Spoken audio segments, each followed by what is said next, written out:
You're watching ABC 15 HD. ABC 15 News at 10 starts now.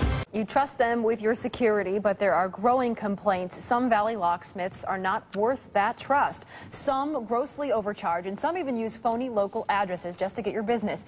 ABC 15 investigator Joe Ducey has tonight's consumer alerts. It happened in a second. I went outside to turn off the water. The door swung shut. My lock was locked. In a panic, Lisa Mendez grabbed a neighbor's phone book and picked a nearby locksmith. They're on Grand, and they're very close. He told her $55 plus labor, not what she got. Took him 2 minutes to pick the lock. He said, that'll be $289. And I said, are you kidding me? For Amy, it was a car locked at a gas pump. I called them. I was told that it would be about $50. Different locksmith, same story. It took about 30 seconds to do. Right. And then he gave me a bill for $225. No one was around. He was in my house. The other kid was standing outside.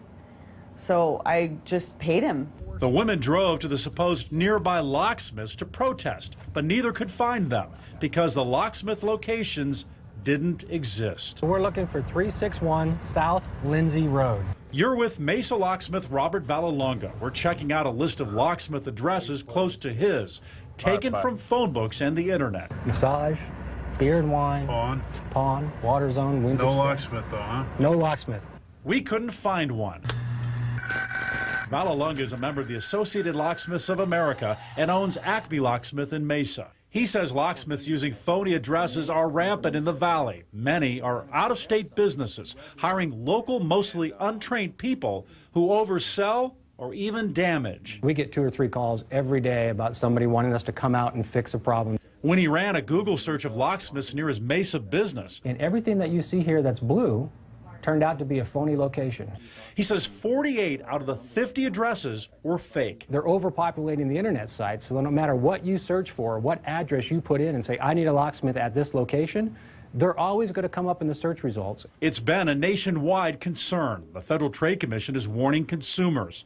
The Illinois Attorney General sued a New York locksmith over phony addresses. Now that state and 8 others require locksmith licenses. It should give authorities more teeth to go after the businesses. So far, Arizona has no license requirement.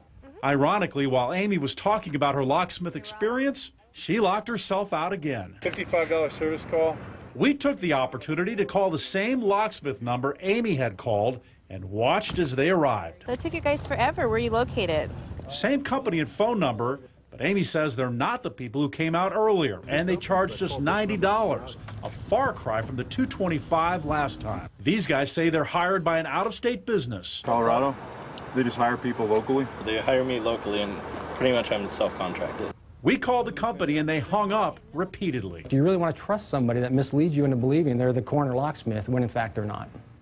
Your best bet, research now to get the best locksmith before an emergency.